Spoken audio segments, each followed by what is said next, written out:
Naruto, being the center of attention, could basically be credited to his training journey. Seeing as he hadn't been there for quite a while, all of them had been missing him terribly. Even if that weren't the case, Kasumi would still have paid him the most attention due to him being the one she valued most. And Natsume would have done the same, as she was saved by him before she ever met the rest of the family. As was the convention, the person being interrogated or questioned had to sit opposite to them. When it was someone outside their family, Nina usually preferred to sit on Naruto's left side after Natsume, whom she felt closer to than the rest. Honestly, I feel a bit out of place with them. They are all so close with each other. Why am I complaining anyway? They did give me the chance and I still have it. All I have to do is take it. But is it really that simple? I want to be sure if I love him or not. Only time will tell. Finally, Nina began telling them what they were waiting for. I suppose you all know how the Uzumaki Jinsei Kizuna Fang is formed, placed, and its requirements? So I will skip those. I didn't know more than 2 people can be linked through the seal, so that's new to me as well. But I guess it's rare for all 3, or maybe even 4 people to love each other unconditionally. It just seems very unlikely to happen. Nevertheless, I guess it's not impossible, as we can already see. The Jinsei Kizuna Fang's most basic function is hidden in its name. It binds the life of people that share the seal. Let's say if one of them dies, then his or her life partner, or partners in this case, will all die along with that person. Additionally, sometimes life partners can hear or feel what the other one is thinking or feeling, but that's a rare occurrence. Usually when your life partners needs your help or are in danger, it activates. Other than that, life partners can somehow always tell where their significant other is. I guess that should be because of the seal as well. Others in the room frowned but nodded. I wouldn't want to live without any of you. Although this does make our elimination much easier. If someone were to be able to kill even one of us, all of us will die. Nina shook her head. Don't forget, Naruto-kun, your Rinnegan is a wild card here. It is said that those who possess the legendary Dojutsu are beyond life and death. The Rikudo Sennin was said to have the power to bring recently dead back to life, as he had some form of control of the dimension between life and death. As long as the person's soul has passed on recently, say a few hours, and is still in that realm, a Rinnegan wielder may be able to revive them. Unlike the Edo Tensei, it really brings them back to life permanently as if they had never been dead. As such, it wouldn't make sense for the seal to take your life to reunite you with your partners, when you can bring her back.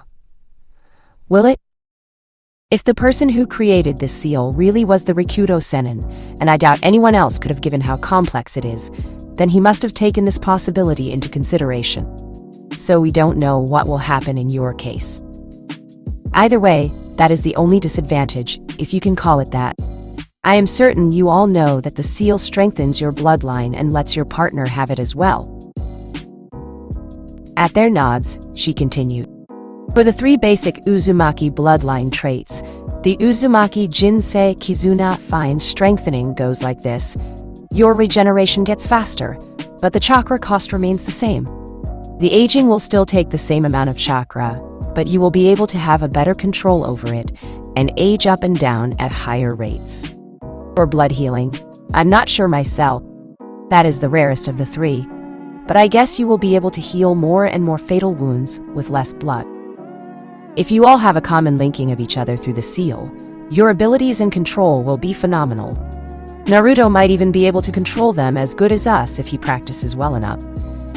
The complication that I can't answer right now comes with Naruto's bloodline, though since Natsume has studied Kasumi's blood in detail, I am sure she can enlighten us a bit on it? She questioned. Natsume nodded. Sure, from what I can tell. Kasumi didn't receive any new affinities from Naruto-kun. So if you did get the same stuff as Kasumi, you will be able to combine the elements you already have to make sub-elements. But like he already told us, we will have to learn it first. Kushina seemed to think about it for a while. I have Sutin as primary and natural affinity like all Whirlpool girls, and I have a decent grasp over Katan, because of being in fire country for so long and learning so many fire jutsu. It's not as good as my water affinity, but it is there. So I guess I should be able to use boil release if I learn how to do it, huh? Natsumi nodded after thinking about it a bit. That should work. The Rinnegan gene strengthening that happened in Kasumi should have happened with you as well, but I will check it later anyway. Kasumi looked like she wanted to say something, as she was squirming on Naruto's lap, giving him a hard-on. Kushina looked at her questioningly. You wanted to ask something, Kasumi-chan? She nodded a bit nervously. Yeah, I wanted to know if you are planning on having kids anytime soon, Kat-chan. Seeing as you two have finally gotten together. Kushina seemed to think about it for a bit. She didn't have anything against having Naruto's kids, but pregnancy wasn't a very pleasant experience. The Uzumaki bloodline regeneration did absolutely nothing to help with it. When your hands get cut off, you can regenerate them with the bloodline, but that doesn't mean you will feel any less pain when they are cut. The reason she was so weakened after the delivery was pretty simple. Her bloodline kept healing her during the delivery, making the process harder and even more painful, as the damage will be inflicted again because of the baby trying to get out, only to be healed repeatedly. The whole process consumed a lot of chakra as well. Any Uzumaki female had a much higher probability of dying while giving birth because of this. Reasons ranged from chakra exhaustion to inability to bear the unimaginable pain. This was one of the main reasons she wanted her daughters to wait till they are ready. Besides, right now it won't be safe to have kids, all these conflicts around us. The mother and baby both will be in danger. Finally, she sighed. We used anti-pregnancy jutsu this time. I don't really think it will be right for any of us to get pregnant till we are all safe and things have settled down a bit. Maybe in a few years when there is no big risk of Konoha attacking us and we have a stable and safe place to live in. They all sat there in silence, absorbing all the information. A few minutes later, Kushina started speaking. Unless I am mistaken, this is a great development. But we also have something more to worry about. Thanks to Jiraiya, we now know we've been too relaxed. He got inside the compound and now knows some of our secrets, like Naruto Koi's bloodline, about Hitomi-chan, as well as a few minor Uzumaki Fefijutsu techniques. What are we going to do about him, Ka-chan? They all frowned at that. Jiraiya had caught them with their pants down. Well, Naruto Koi's bloodline was going to be disclosed sooner or later. We can't keep it hidden forever. We shouldn't worry about it as he doesn't know too much about it. Just that it is something like the Rinnegan and possibly extremely powerful. That will help in driving some fear into people's heart. But what worries me is that he knows Naruto is a half-demon now. If this gets out before we are out of here, then the whole village will be after our heads. Can I trust you with this, Natsumi-chan? Natsumi looked nervous for a few moments before regaining her confidence. Nothing is perfect, Tae-chan, but from what I can tell, he should be in coma for at least 6 months, even in intensive care. And that is without my sedatives. We will be out of here in 7 months at most. I'm going to put my best sedatives in him that will be undetectable by anyone except someone of Tsunade's caliber. Those should keep him down for many years given the skill level of the medics here. But I am sure that Tsunade will be called upon sooner or later to heal him, as he is important to Konoha. If she tries, she can counter my sedatives. But they will all be busy till the Chan exams, right? So they can't afford to pay way too much attention to him till the exams are over. And by that time, we will be out of here. Kushina nodded. While the plan had some flaws like Tsunade coming back sooner than expected, there wasn't much that could be done there. I guess we will have to work with that here. If he does wake up and we are attacked, we need a backup plan. Kasumi bit her lip nervously. She was still pretty shaken from the scolding she got earlier from Naruto about self-poisoning her chakra system. But nonetheless, this was important. I think I might have a solution for that. If you all let me place some seals on each of you, I will be able to reverse summon you to my location. If I place one of my special seals outside the village, I will reverse summon you as soon as I teleport there, getting us all out safely. Kushina smirked. It's a good plan, but what's the fun in that, Kasumi-chan? Since sooner or later, Jiraiya will wake up and tell everyone about Naruto Koi's bloodline. I think it will be best if we make Konoha fear us as much as possible." Others raised their eyebrows at that, clearly interested in making Konoha suffer, but wary of any risks Kushina's plan was going to bring. Hyuga are Konoha nin after all, and they are the ones that raped my Kachan. As if that was not enough, they faked friendship with Uzushogakure, only to later abandon them when Kumokiri-Iwa alliance attacked, in which Kachan and all my friends and family died? Now I only have these few left with me, and even then Konoha has caused them so much pain and suffering. Nina thought bitterly. I suggest that we show our strength through you three during the Chonin exams and then kill as many as possible during our escape. Of course, we won't risk being caught. If anything starts going wrong, Kasumi will use her escape plan to get us out of there. Agreed. They all nodded in agreement. Kasumi and Natsumi hadn't yet made their first kills, so Kushina made a mental note to get that out of the way during one of the missions. It wouldn't do if they freeze up during the invasion or the exams. Oh wait, Naruto already killed a few hundred when he was 6. That leaves Kasumi and Natsumi. Naruto hummed and thought he had been silent for most of the conversation as he didn't see anything wrong with their plans till now. I assume you will be modifying the barrier seals soon enough. Kachan. At Kushina's nod, he continued. Good. We should leave the compound intact then, but shouldn't leave anything too important here either. If we are in a tight situation sometime in the future, Kasumi can teleport us all here. No one would expect us to hide in Konoha of all places. Kasumi grinned at her brother's devious plan, while Naruto continued. I was wondering though, can I use some of my bloodline techniques? Kushina shook her head. You don't need to hold back too much during the exams, but don't do anything too outrageous. Not before the finals, Naruto Koi, as that will be the day we are leaving. We don't need trouble before that. You can do whatever you want once the finals start. Naruto grinned. I will make sure we give them something to remember us for when we leave. The girls couldn't help but wonder what, but they didn't ask him. They knew what he was going to do, of course, but not how he was going to do it.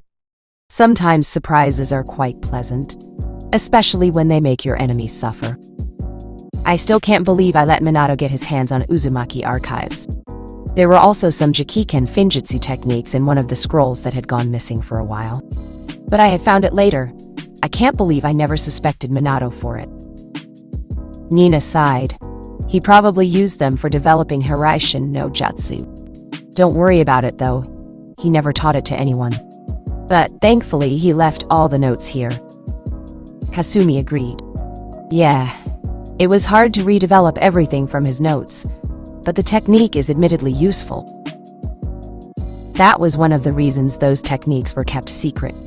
Non-Uzumaki seal masters like Minato experimented with seals mostly in the wrong way, and the Uzumaki seals were too dangerous and powerful to be experimented with unless you have been taught all of their basics, which you weren't unless you were born an Uzumaki. Obviously, Minato had experimented with them. Fortunately, nothing too bad happened from his experiments, and he even managed to develop a very powerful technique. He was a genius after all. Thankfully, he never taught those space-time seals to Jiraiya, otherwise there would have been a pervert Flash roaming the elemental nations as well. I can't believe they are taking everything so casually, and they even forgot about him. Natsumi thought in exasperation. You know, we are forgetting one important detail in our plans. Naruto raised an eyebrow in confusion. What is that, Natsu-chan? Orochimaru isn't going to let us waltz out of here. And he was really interested in our bloodline, if you don't remember. Nina nodded. He will surely make an attempt on Natsume-chan. Naruto-kun and Kasumi-chan have a demon and Yoki sealed in them respectively, which will probably complicate his bloodline research, while Kushina-chan and myself are too strong to be easy prey to capture, so Natsu-chan will be the most obvious target. What are we going to do about it? Kushina sighed. As I said before, he will most likely make a move during the second part of the Chunin exams, or the invasion day. We are going to get the fuck out of here on the invasion day, so the highest risk would be during the second part of the exams. He uses a special type of seal on his subordinates to ensure their loyalty to him.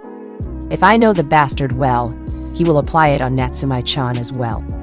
We can't plan too far ahead, but I think it would be great if we know what we are up against. I was going to kidnap Mitarashi Anko, the only one with the cursed seal in this village. We can try to decipher it. That was why I told you all to be ready to leave for the mission today. I wouldn't have bothered with that for a D-rank mission, would I? Naruto smirked. You are as clever as ever. Ka-chan. Kushina laughed softly. I hope none of you are uncomfortable with doing that, right? They all shook their heads. They didn't give a damn about what happens to anyone other than their family and friends, as most others hated them for no reason anyway. She's going to be an enemy later anyway. Once we leave the village, if she dies during our observation, that is one less enemy to deal with for us. Kushina nodded. I agree with you there, Naruto-kun. But don't forget she's not really liked too much here due to the same seal. If we manage to remove that seal, she might even join us. We won't trust her, of course, but her skills can be of good use, and she does have the snake summoning contract. Naruto nodded at her, along with everyone else. Our first priority during the second part will be to prevent Natsumi from receiving Orochimaru's seal. If that cannot be done, I am sure that it won't be too hard for all us to remove it. Orochimaru might be a genius, but seals aren't exactly his forte. Oh well, let's get going. We are already behind our schedule of doing missions, and we have a Takabetsu Jonin to kidnap too? Naruto sighed as he bit one last time on Kasumi's neck, making her moan. The area where her life-binding seal was visible was obviously extra sensitive, which made playing with her all the more fun now. Kushina couldn't help but smile at them. While she might have become Naruto's lover as well, she knew that Naruto and Kasumi were special to each other. No one could really get in between them. But they had work to do now. Don't forget to bring Jiraiya with us, Natsume-chan, she said as they all got up to get ready to leave. Nina got up to scout ahead and look for Anko while the others get rid of Jiraiya and get a few missions from the tower. A few minutes later, Hokage Tower. Come in. In walked a 5'10" tall blonde boy in standard Anbu outfit, but he was definitely not an Anbu as he didn't have a mask or a cloak or any visible Anbu tattoo. On both his sides were two girls, one 5'4" with long blonde hair wearing short leather dress and a white shirt with black edges over it. The other one was 5'6" tall, had long crimson hair that reached past her waist, and was wearing a one-piece outfit that started from her neck and ended by the middle of her thighs. Leading them was a woman that looked barely 19 with long crimson hair that reached her knees. She was wearing standard black Anbu outfit without a cloak and a mask. I knew that the Uzumaki live exceptionally long life, as Uzushogakure was also called the land of longevity. But this is fucking ridiculous. Kushina seems to be getting younger with each passing day. She is supposed to be 30 now. Look at me, I look 70, like I am supposed to. Why can't she just once do something like I expect? I don't like being surprised. Sarutobi thought furiously, though no one could tell from outside except Kushina. Ah, Team 11. So you all finally show up. I take it you three passed Kushina's test, Sarutobi greeted with a smile. That they did with flying colors. I am certain they will make it to Chunin in this exam. Kushina declared proudly. She needed to keep a facade up in front of the Hokage. He didn't need to know about her goals, so she had to mislead him. It would be best if he thought she was only thinking about making them as strong as possible, and try to shoot them up through the ranks. The truth, though, was that she didn't think anything about ninja ranks at all. What is the difference in being a Chunin or Anbu if you are going to go missing nin in 6 months anyway? Ah, that is nice to hear. This means you are going to enroll them in the Chunin exams. Kushina-chan, eh? He warmly added. At least something good will happen. All the spectators will watch how powerful these genin are. And our mission's income will increase. Of course, Sarutobi didn't know exactly how powerful each of them was, like he would have preferred. But he was pretty sure Kushina had done a good job raising them when it came to fighting ability. He didn't like Kushina at all, especially after she left Ambu and became an elite jonin to teach her kids.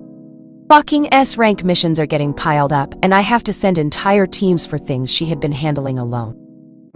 Indeed, the number of S-rank missions Konoha was getting was simply mind-boggling. Everyone preferred to get important tasks that could be counted as S-rank to be done by Konoha. It was because almost every S-rank mission was taken up by Kushina, who did it perfectly and quickly, completely satisfying the customer. But after Kushina had resigned from her Anbu position, did the council understand her importance? The number of S-rank missions they were getting remained the same as the customers didn't know or care that Kushina had stopped working and expected their job to be done the same way as Konoha had been doing all this time, efficient and perfect. Much to their disappointment though, even when Konoha sent entire Anbu squads, they were slower, messier and less efficient. This was leading to a constant decline in village's income that they got from S-rank missions, as well as their reputation being spoiled. Not to mention sending out many high-level ninja for those missions instead of just Kushina weakened their defensive capabilities greatly. But that's okay, thought Sarutobi. It's not like we are going to be invaded during the Chunin exams or anything. All the villages know Konoha is too strong at the moment. And I was going to get rid of Kushina after the Chunin exams anyway, so I will have to accept a few drawbacks. I still have to figure out the best way to kill her though. I wish Itachi didn't disobey me and leave Sasuke alive. Makoto was unavoidable as she wasn't in the Uchiha compound then. Still, had he not done what he did, he would still have been a loyal Anbu. He would have been a great help in eliminating Kushina. Oh Minato, if only you could see how your wife turned out to be. You would have been so disappointed. Poisoning her children to believe that they don't need to die for Konoha, extinguishing their will of fire. How horrible. I hope you forgive me for killing her, but it has to be done for the good of the village. Sarutobi knew that his successor would have made the same decision in his place, as the village comes above family, or anyone. If Minato had to, he would have sacrificed his wife and children faster than most could blink. Sandaime couldn't have been more proud of choosing Minato as the fourth. He had the will of fire shining brightly within him. When the question of who the child for sealing should be had come, he didn't hesitate at all to snatch Naruto and Kasumi from Kushina, and didn't let his wife sobbing for mercy dither his judgment. If Kushina had been strong enough to try and interrupt the procedure after her delivery, he wouldn't have hesitated to kill her either. A Hokage can't let a single woman lead to the downfall of an entire village after all. Kushina's voice broke him out of his thoughts. Yes, I will enroll them. But for now we would like to request a few missions for ourselves to perform. She responded calmly. She didn't need to be too friendly to him either, or he will start suspecting something. What were we talking about again? Oh yes, Chunin exams. I must be growing old. Unlike Kushina, his eyes narrowed. Her bloodline. That seems like a plausible explanation. Maybe her regeneration got to a level where she can stop aging. Or she is trying to do something disgusting like my student Orochimaru. He mentally sneered at the thought of someone experimenting on the innocent villagers.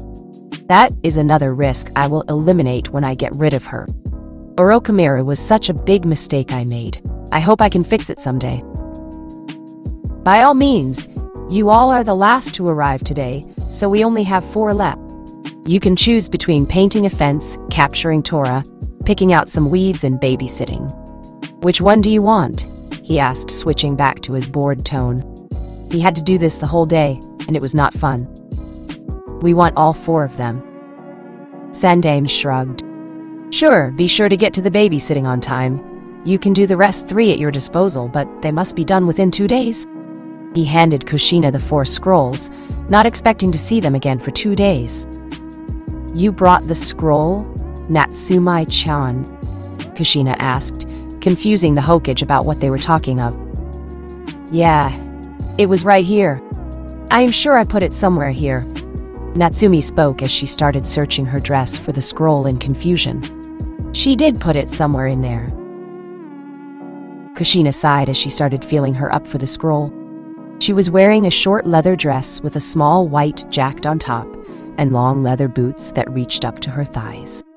Even though there wasn't much space to lose the scroll itself was easy to lose or hide due to its small size. Iruka, who had been silent during the whole conversation, passed out from a nosebleed as he saw Kushina's hands roam up and down Natsumi's body. The Hokage himself got a rosy blush on his face as he observed very carefully. Completely ignorant of the increasing glare Naruto was sending his way. His hand was repeatedly twitching as he felt really tempted to do to Sandaime what he did to Jiraiya. "No, don't do it, Naruto-kun. We don't want to give up our secrets before the right time." He calmed himself a bit on Hitomi's advice, but still. The old man better stop ogling his sister soon, or he was going to pay. "Ah, found it!" Kushina grinned in victory, holding up something that looked very much like Azuma's cigarette, only smaller. Kasumi had taken it upon herself to create scrolls the size of matchsticks, as she thought it would be nice to be able to carry many of them in ordinary pockets. Unlike regular scrolls, which are much larger and need special slots to carry them comfortably. But they needed to make some custom garments soon. The scroll losing problem was becoming a nuisance. Stacking that thought away for later, Kushina turned toward Sandaime, who was looking at the small object in confusion. She channeled some chakra into the scroll, and it poofed into a bigger scroll.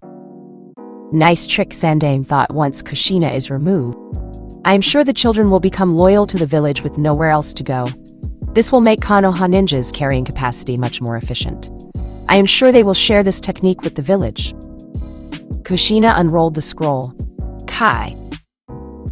In a puff of smoke, Jiraiya appeared in Hokage's office. Unconscious, of course, with blood still leaking out of his nose. Even though his balls were crushed, you could see his erection if you look carefully enough, and for ninja it was rather easy to notice such small things as they were trained for it. Sarutobi's eyes widened. What happened to him? He was peeping on us at the hot springs, Kasumi replied. Sarutobi sighed tiredly at that. Couldn't I have had one decent student? Is it too much to ask? This is my only loyal student, and look at him. What did I do to deserve this? It was regular behavior for Jiraiya, so he didn't think much of it. Except for one thing. If he was peeping on them in the hot springs, that means he knows how to get through that damned barrier Kushina has around that compound. I will need to talk it out of him once he wakes up. I apologize for my student's behavior. It won't happen again. But you know how he is, Kushina-chan, he apologetically stated. You better. If he tries anything like that again, we won't return him to you alive, Kushina glared. Sarutobi frowned. I know he doesn't have the best habits, but that won't be a good enough reason to kill him. You will be punished accordingly if he dies by your hand. Do I make myself clear? Kushina narrowed her eyes at the old leader. Then make sure he doesn't do anything like that again and stays out of my way. I will try not to kill him. Sarutobi rubbed his temple as he felt another headache coming. What was Jiraiya here for anyway? He only sends reports through his summons for regular things. For him to come here personally, it must have been something big. And now I don't know what it was, thanks to Kushina. Bitch. I guess I will have to wait till Jiraiya wakes up. He needs to be taken to hospital from the looks of it. You are all dismissed, he finally stated with barely restrained anger as he continued to eye Jiraiya. Not being able to get whatever information Jiraiya brought on time might cost us. This is not good. Outside the Hokage Tower. The group arrived outside the Hokage Tower to be greeted by Nina. Hi, Nina-san. Did you find her? Naruto asked. Nina nodded. Yes, Naruto-kun. She is currently having a meal at the nearby Dango restaurant with Jonin Kurenai Yohi. They all looked at Kushina for further instructions. Well, she started, it looks like the Fire Lord's wife lost Tora in the area between here and the Dango restaurant. We will pick the cat up and seal it in a scroll, and then proceed with our plan. Others nodded as Nina proceeded to look for the cat with her Byakugan. A few minutes later, thanks to Nina's wide range of view, the Uzumaki had no trouble in finding the cat at all. But Kushina knew it will take a few minutes to subdue the cat. She had heard how annoying Lady Shizumi's cat was. They were all pretty surprised, except Kasumi, when the cat just ran straight at them instead of running away. and showed no resistance when Kasumi picked her up. Nina wasn't all that surprised, as she didn't know Tora's real nature, but still pets weren't supposed to trust strangers like that. Kasumi sighed at Kushina's bewildered look. "Ha-chan, I think she trusts me because of the yoki I contain." As she said this, the cat jumped from her arms to Naruto's head. "Hey, get off me! You are ruining my hairstyle!" Natsumi giggled. "You don't have a hairstyle, Naruto-kun. It is all messy and spiky, sticking out in all directions, and I don't think you were ever introduced to a comb." Naruto glared at his sister. "Just because I don't have it doesn't mean she can just ruin it." Natsumi raised an eyebrow. "That doesn't even make any sense, Naruto-kun." Meanwhile, Tora had curled up in a ball on Naruto's head and was taking a short nap. She could sense this entity was very powerful, and he was also of the same nature as her. A demon. Kasumi tapped her chin in thought. "It trusts me as well. Maybe it has something to do with Hitomi-chan's chakra. Now that I think about it, Tora did use demonic chakra when she was fighting Kiba." Other Uzumaki were fairly surprised. "That is a minor cat demon, Naruto-kun. Sometimes due to certain dimensional rifts here and there, even low-level creatures from demonic and celestial realms can enter the human realm. Of course, the higher-level ones, such as the deities, can do that as they will. I suppose this one escaped her realm by chance, or was brought here by some major demon. Either way, since she senses my presence, and your own half-demon status, she feels safer around her own kind than the humans. Or is thy theory, anyway." Naruto sighed. The cat wasn't going to get off his head, and if he tried to pry her off, then there was a chance he will lose a good bit of his hair in the process. "Let's go get our major plan done. We will get this done later," he said in a defeated tone. Others shrugged and started to follow Nina as she led them to the restaurant. Kushina was still suspicious of Saratobi's behavior when they were in Hokage office. He was letting his serious nature show more around her. But why? He wasn't acting like the kind old man he always does. He would only do that if it didn't matter anymore. What does it mean if it doesn't matter anymore, if I see through his mask or not? She thought for a while. There is a chance he thinks he can get rid of me, so it won't matter if I know about his real intentions or not. Fool. Orochimaru will probably kill him during the invasion, or die trying. I will get rid of one of my major enemies without even lifting a finger, and I can kill the other one easily later. Coo. Stop your evil chuckling. Ka-chan, Anko will hear you, Kasumi said in a hushed voice. That was when Kushina realized that during her deep thinking, she had been following the Uzumaki siblings around, who were following Nina, who was in turn leading them to Mitarashi Anko. They were currently on the rooftop of the building opposite to the Dango restaurant, where their target was eating dango and drinking. Say, what now? Nina asked. Huh? You had a plan when you said you were going to kidnap her, right, Kushina-chan? Nina said in an irritated voice. Oh, I never worked out the details like that. My plan was to wait till she is alone, and then grab her, Kushina stated simply.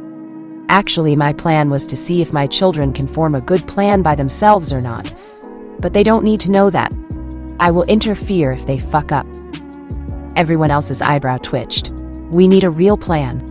Like how to get her away from others. A few minutes later, Anko was having a good day. Well, as good as she can have in Konoha. She was still the snake slut after all, but she had friends and precious people in the village who loved her too, so she was sort of happy. So, how is your little boy toy doing? She asked Kurenai in her usual playful tone. Huh? Who are you talking about? You know I'm single, Kurenai stuttered. Ah, come on. Aren't I like your best friend? You can tell me all about it, and you should know who I am talking about, she whispered with a smirk. Me and Azuma are just friends, Kurenai glared at the snake mistress. Anko grinned. See? That's what I'm talking about. I never even mentioned his name. Kurenai's face turned red like her eyes. If you tell anyone about this, She started dangerously. "Hey, is that a fucking cat eating my dango?" Anko suddenly spoke, interrupting Kurenai mid-threat. Kurenai looked down back at their table, and indeed there was a brown cat with 5 pale stripes on her head and a red ribbon on her right ear, chewing on Anko's dango, completely unaware of the impending doom that was going to be brought on her. "That was my dango!" Anko yelled furiously. The poor cat looked up with her innocent black eyes, and then started hopping away with one of Anko's dango sticks in her little mouth. "What the fuck do you think you are doing taking my dango? Give it back here, you little thief!" Anko started rushing after the cat as Kurenai shook her head. That is so like Anko. She will probably kill the poor cat for taking her dango. "Oh well, I have a date later with Azuma soon anyway, so I better get going." 20 minutes later. That fucking cat, how can it run so fast? She had been following the cat around for quite a while now. Unbelievably enough, the cat was able to keep up with her speed. That isn't supposed to be possible. She knew that it was probably a ninja trying to trap her away from the general populace. It wasn't anything new, really. Genin and Chinin, who had heard of Orochimaru, often tried to do stuff like this. Only once before they stopped. Then they knew not to mess with the crazy snake bitch after she was done with those newbies. Anko sighed as she continued chasing. More brats to teach lesson today. I hope that their trap is at least worth all this time I am wasting chasing the fucking cat around. And I have to make them pay for my dango. Finally, the cat stopped running. Anko was confused. She had been expecting it to try and lead her to more dense or isolated areas, not in front of a huge-ass compound where the Uzumaki lived. Those people just didn't give a shit if she was Orochimaru's ex-apprentice or not. She had seen the disinterested looks of the girls of that family. She doubted they even knew who she was. It couldn't be that they are the ones after her, could it? The cat then grinned evilly at Anko, sending shivers down her spine. "Damn, you sure know how to make people nervous for a cat. Perhaps I will make you my pet after we are done with this." She laughed like nothing was wrong. But inwardly she was getting nervous. She knew of the Uzumaki clan head, Uzumaki Kushina. She might be considered crazy by others, but she knew if she had to fight Kushina, then the best chance she had was to escape and let the Hawkage know about this, and even that was pretty slim to happen. Shit, I hope it's not her. I can handle the brats, but the older ones are out of my league right now. She knew about Nina too, who wasn't even a Konoha ninja. But that didn't make Anko underestimate her. She knew that Nina had beaten the Hyuga clan head and Hoeto in a 2-on-1 fight, and Hoeto was a jonin. She sensed herself becoming surrounded and cursed herself for her recklessness. But honestly, she hadn't been expecting ninja of a higher level than her to be doing this, and inside Konoha, to take so much risk simply for the sake of killing her. Why anyone would do that was beyond her comprehension. Completely determined to fight perhaps the toughest battle of her life, Anko shifted into her serpent-style defensive stance. She wasn't going to be taken down easily. She didn't have big enough chakra reserves to be able to shunshin all the way to the Hokage Tower, so she had to use her physical speed aided a bit by her chakra and evading skills to get there. But she could do it. She had to do it. Chapter end. Tell me if you liked this in your review. Greetings, my faithful readers. Or at least I hope. Chapter 15. Incurable Curse. Outside the Uzumaki compound, Kushina watched from her hidden position as Anko slid into a defensive taijutsu stance. They had led the snake mistress right in front of the compound, and now they had 2 possible options. First and easiest one was to knock her out quickly without giving her a chance to fight. Kushina would have preferred this, but she wanted to see how well Naruto was going to handle a Konoha Jonin. That didn't mean they were going to take any excessive risk, though. Being a seal mistress that specializes in Keki Finjutsu, Kushina had almost no difficulty in erecting a privacy barrier around half-kilometer wide outside the perimeter walls of the compound for a day. This way, any and all chakra spikes that result from the battle will be contained within the barrier. Another good thing was that anyone outside the barrier couldn't see what was happening inside of it, as it displayed the permanent scenery of the time that the barrier was erected. In other words, Kushina and others will be waiting in the sidelines to prevent Anko from escaping, and maybe interfering if things start to get too rough for Naruto. Meanwhile, Naruto himself will engage Anko in a battle and render her unconscious. Anko watched as a boy around 18 years in age approached her. He was quite handsome, but that didn't shake Anko as she knew he was after her head. She was impressed by him though, as he had been able to conceal his location from her, a jonin, even though she had known he was there. She didn't know where. Well, look what I have here, she smirked. Have you been trying to catch me so that we can do something? She used her usual seductive voice in an attempt to catch him off guard. Naruto himself was caught a bit off guard at her attempt to seduce him.